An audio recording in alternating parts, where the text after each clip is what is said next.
मंडळी, सध्या सगळीकडेच अधिक मास अर्थात धोंड्याचा महिना साजरा होत असून परंपरेनुसार गावोगावी जावयाचे मोठ्या थाटात लाड केले जातात। पण सांगली जिल्ह्याच्या कवठे महांकाळ तालुक्यातून काळजाचा थरका पुडवणारी घटना समोर आली आहे। 3 लाखांची सुपारी देऊन सख्या मेहुण्यानेच त्याच्या दाजीची थरारक हत्या घडून आणली आहे। एवढंच नाही तर ही हत्या रस्ते अपघात असल्याचा बनाव सुद्धा रचण्यात आला। पण आरोपींचा हा बनाव जास्त दिवस टिकू शकला नाही।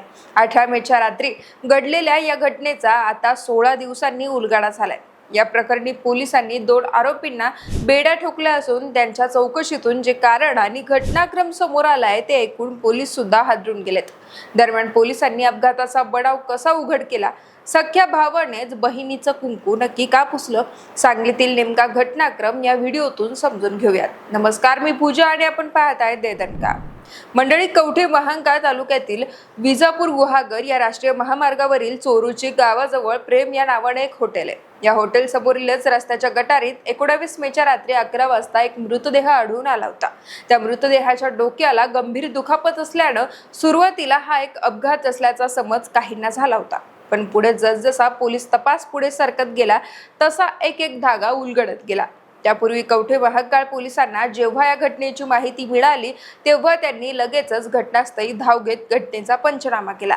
मृतदेह ताब्यात घेऊन शवविच्छेदनासाठी पाठवला आणि या प्रकरणी अकस्मात मृत्यूची नोंद केली। दरम्यान घटनास्थळी मृतदेहाच्या खिशात पोलिसांना ओळखपत्र सापडलं होतं। त्यावरून संबंधित मृतदेह हा सांगलीच्या अभयनगर परिसरातील 44 वर्षीय दत्तात्रय भगवान चाबरे यांचा असल्याचं समोर आलं।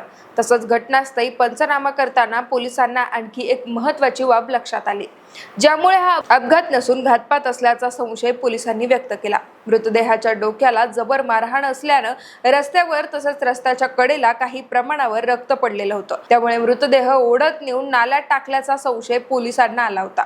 त्यातच काही दिवसांनी मृतदेहाचा पोस्टमॉर्टम रिपोर्ट समोर आला, ज्यात डॉक्टरांनी स्पष्ट सांगितलं की हा अपघात नसून संबंधित व्यक्तीचा मृत्यू हा डोक्यावर गंभीर मारहाण केल्यामुळे झालाय। मग काय, पोलिसांनी पुढील तपासासाठी तातडीनं हालचाल सुरू केल्या। पोलिसांनी सर्वात आधी थेट मयत चाबरे यांच्या पत्नीकडेच विचारपूस केली। तेव्हा त्यांच्याकडून एक महत्त्वाचा क्ल्यू मिळाला। चाबरे यांचा कुणाशी आर्थिक व्यवहाराचा वाद होता का, किंवा मग त्यांचा अपघाती विमा वगैरे होता का? या पोलिसांच्या प्रश्नांवर उत्तर देताना चाबरे यांच्या पत्नीने सांगितलं की वाद तर नाही, पण माझा भाऊ रामचंद्र खिलारे याने पतीचा 30 लाखांचा अपघाती विमा काढला होता आणि त्याचे हप्ते देखील भाऊच भरत होता। मंडळी, या माहितीच्या आधारावर पोलिसांनी रामचंद्र खिलारेची चौकशी केली, पण त्याच्या चौकशीतून अपेक्षित प्रतिसाद मिळत नव्हता। दुसरीकडे पोलिसांचा घटनास्थळावरील CCTV फुटेज, मोबाईल लोकेशन या आधारावर देखील सखोल तपास सुरू होता।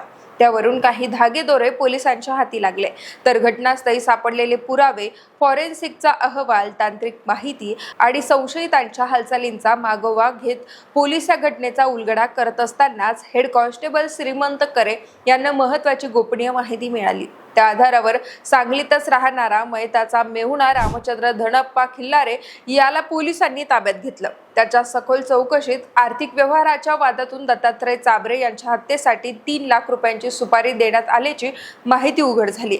त्यानंतर ज्या व्यक्तीला सुपारी देण्यात आली होती त्यालाही पोलिसांनी ताब्यात घेतलं। जत तालुक्याच्या खेराव गावातील तुकाराम मारुती सांगोलकर असं त्या आरोपीचं नाव। पुढे या दोघांच्याही चौकशीतून हत्येचा थरारक घटनाक्रम कसा घडला त्याची माहिती समोर आली।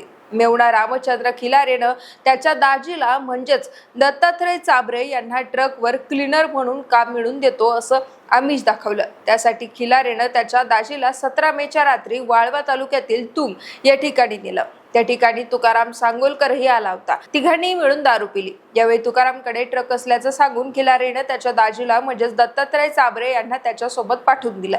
पुढे चाबरे यांना घेऊन तुकाराम सांगोलकर हा कवठे महांकाळ तालुक्यातील चोरूची परिसरात आला। 18 मेला त्यानं चाबरे यांना दारू पाजून दिवसभर फिरवलं। त्यानंतर मध्यरात्री चोरूची जवळील प्रेम हॉटेल परिसरातील रस्त्यावर चाबरे यांच्यावर जीवघेणा हल्ला केला। एका जड हत्यारानं चाबरे यांच्या डोक्यावर, मानेवर आणि कानाखाली वार करून त्यांची निर्घुण हत्या केली। तसंच हा अपघात वाटावा अशा पद्धतीनं बनाव देखील रचण्यात आला। आता हे सगळं करण्यासाठी तुकाराम सांगोलकर याला रामचंद्र खिलारेनं 3 लाख रुपयांची सुपारी दिली होती। त्यापैकी 1 लाख रुपये रोख रक्कम सांगोलकरच्या ट्रकचा हप्ता फेडण्यासाठी दिली होती. पण मंडळी, मेहुणा असलेल्या खिलारीनं आपल्या दाजीची एवढ्या निर्घुण पद्धतीनं हत्या का घडवून आणली? तर दत्तात्रय चाभरे यांचा 30 लाख रुपयांचा अपघाती विमा या घटनेमागचं मूळ कारण असल्याचं समोर आलंय. सोबतच या घटनेला कौटुंबिक वादाची पार्श्वभूमी असल्याची कबुली आरोपी रामचंद्र खिलारे यानं दिली आहे. आपल्या बहिणीला 30 लाख रुपये मिळावेत आणि पतीच्या जाचापासून तिची कायमची सुटका व्हावी म्हणून त्याने एवढं टोकाचं पाऊल उचलल्याचं देखील ऐकायला मिळतंय.